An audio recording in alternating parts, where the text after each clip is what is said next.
Imagine you show up for work today, you do your job, and then you get called into the boss's office and are told you're being demoted, stripped of that management role that you've held for the last 10 years. And of course, you ask why. And the boss says, well, for essentially doing your job.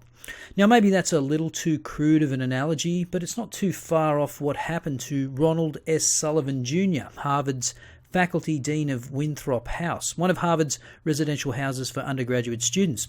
His wife, Stephanie Robinson, is also getting the boot. Both have been faculty deans since 2009, and they were the first African-American faculty deans in Harvard's history. So what was Sullivan's crime? Well, he joined the defense team for Harvey Weinstein, which triggered emotionally challenged Harvard students into using their now familiar cry-bully tactics to have Sullivan ousted from his position. Now, to be clear, they're losing their positions as deans, but the decision does not affect their positions at the law school. Now, this New York Times article notes that Sullivan's representation of Weinstein highlights a conflict between the legal principle that every accused has the right to a vigorous defense and students' demands that college officials show support for victims of sexual assault. Some students spray-painted messages asking, "Whose side are you on?" But is this really a conflict? Why can't you be both committed to the legal principle and also show support for victims of sexual assault? And that's exactly what 52 Harvard law professors argued in a signed letter supporting Sullivan. We, the 52 undersigned members of the Harvard Law School faculty, support our colleague Ronald Sullivan Jr.'s dedication to the professional tradition of providing representation to people accused of crimes and other misconduct, including to those who are reviled. For the past 10 years, while serving as faculty dean of Winthrop House, Professor Sullivan has represented alleged victims of sexual assault, as well as people accused of sexual assault, murder, and terrorism. We call upon our university's administration to recognise that such legal advocacy in service of constitutional principles is not only fully consistent with Sullivan's roles of law professor and dean of an undergraduate house, but one of the many possible models that resident deans can provide in teaching, mentoring, and advising students. Exactly what better example of the legal principle of affording every accused, no matter how reprehensible, the right to legal defence than Sullivan's own legal career? Take a look at Sullivan's record. He advised the campaign of then Senator Barack Obama on criminal justice issues. He represented Michael Brown's family in their suit against the city of Ferguson, Missouri, and his work has led to the release of over 6,000 wrongfully incarcerated people. So you'd think that would be enough to establish his progressive credentials, but of course, if you fail just one purity test of social justice ideologues, that's enough to have you excommunicated. And it's not like it's the first time he's defended nefarious characters. Sullivan also represented former NFL player Aaron Hernandez, who was convicted of murder.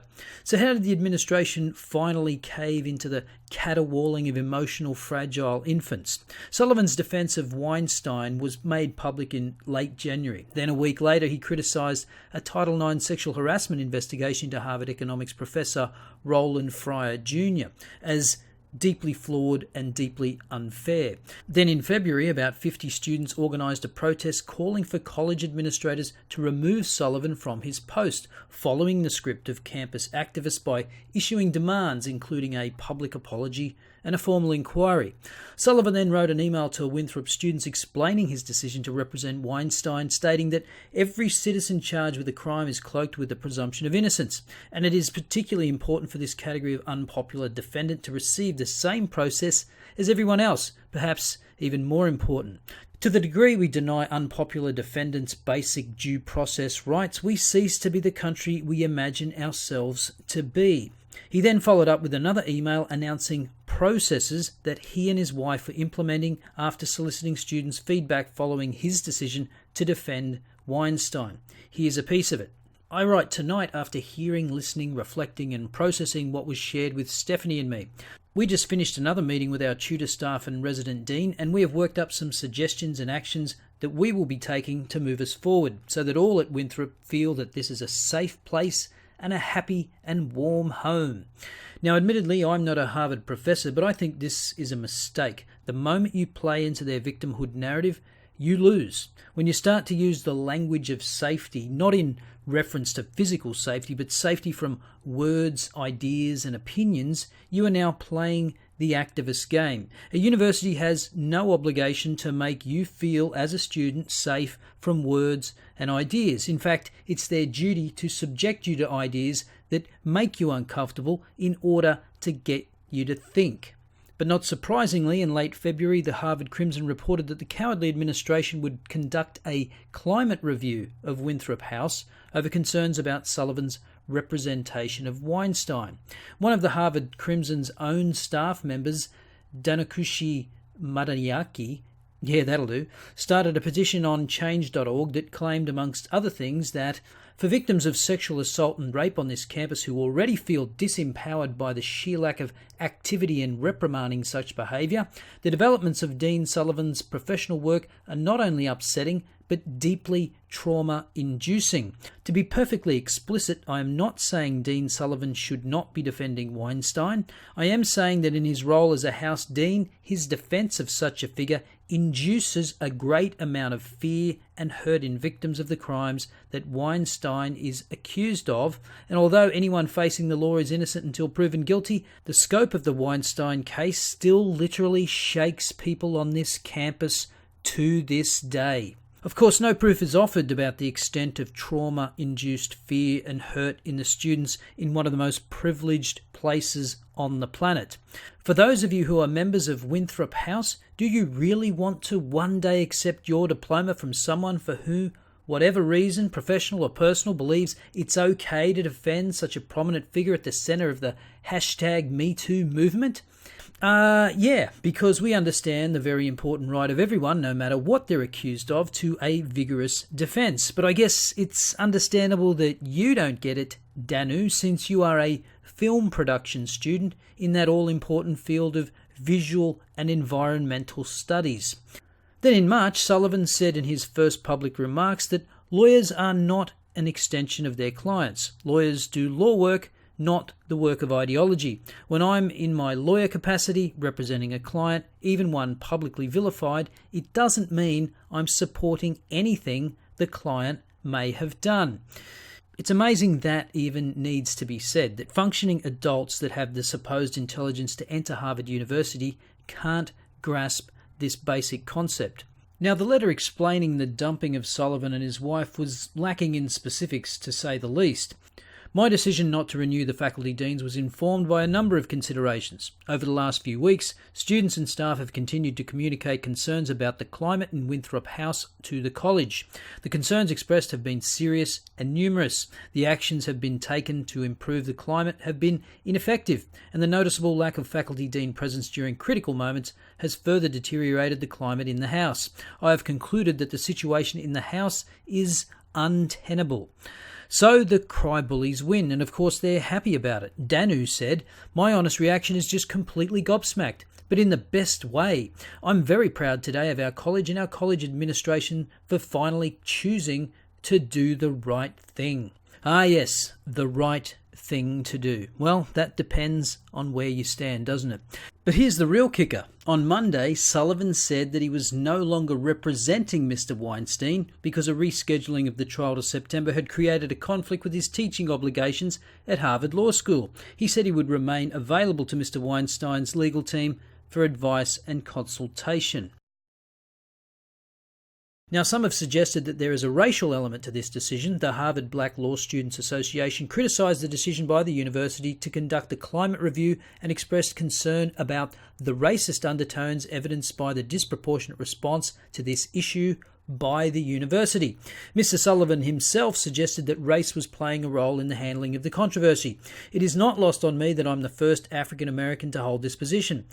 Never in the history of the faculty dean position has the dean been subjected to a climate review in the middle of some controversy." Whilst it may be an unprecedented move to conduct the climate review, I suspect that has more to do with the gutless administration needing to appear to do something in the rising climate of outrage from student activists rather than any racist element. Anyone remotely familiar with campus politics knows universities are bending over backwards to hire and maintain minority and female staff. But there is another angle to this that was outlined in a very long article in the Harvard Crimson, that Deans Sullivan and Robinson had created a toxic environment stretching back years. In the decade since Sullivan and Robinson became faculty deans of Winthrop, the 11 other upperclassmen houses have had, on average, 1 or 2 house administrators. From 2010 to 2018, 3 houses had 1 house administrator and 5 had 2.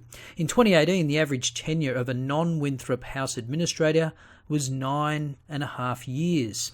In that period, Winthrop House had 9. Winthrop's current house administrator, its 10th under Sullivan and Robinson, took office just 6 weeks ago on March 26th.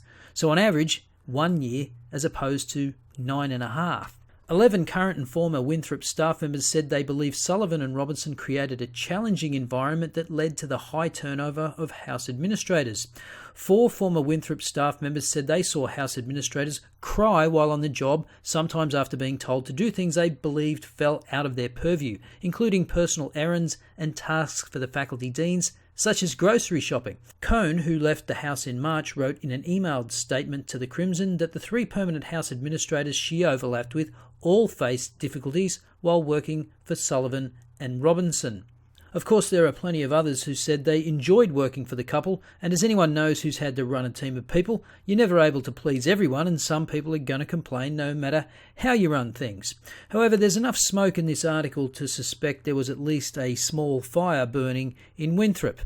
But if a history of creating a toxic environment was a contributing factor for the firing, that has been completely glossed over by the administration. But the worst part about this affair to me is the precedent it sets. It tells students if they whinge long and hard enough about their feelings being hurt without any evidence, they can get their way. Nicholas Christakis, no stranger to emotional invalids on campus, No, I don't agree with that. Then why the fuck did you accept the position? Because Who I have the a fuck hired you? I have a different You vision should than you. step down. If that is what you think about being a semester, you should step down. It is not about creating an intellectual space. It is not. Do you understand that? It's about creating a home here. You are not doing that. You're supposed to be going our against advocate. that. You should be at the event lesson when you hear a Franco say that she doesn't know how to create a safe space for her freshmen in Silliman. How do you explain that? These freshmen come here, they think this is what Yale is? Do you hear that? They're gonna leave, they're gonna transfer because you are a poor steward of the community. You should not sleep at night. We're out. You are disgusting. had this to say: what if conservative students objected to a gynecologist serving as master on the grounds that they had done abortions, or a biochemist on the grounds that they had used stem cells in their research? These cannot be reasons to let someone go from such a position. Jeannie Suk Gerson, a professor at Harvard Law School, wrote in The New Yorker, "A world in which lawyers are afraid to defend people against a certain kind of accusation is a world in which those accusations can never really be tested or verified, where guilty verdicts bear the whiff of a sham." The lesson is not difficult to grasp. It is not about lawyers, nor is it about the man accused of sexual misconduct in court or convicted in the court of public opinion. In this moment, the real lesson is about free expression and free minds. When the views of thinking people, whether lawyers, teachers, editors or writers, are determined by our self-assessed risk of losing jobs or social standing, it doesn't take a totalitarian government to repress our thoughts. We have done it to ourselves. Exactly. As long as alumni keep funding institutions without demanding that administrators uphold principles such as free speech and free expression and not give in to the demands of hysterical bedwetters, then events like these will continue to happen. As usual, let me know your thoughts in the comments below. I'll see you next time.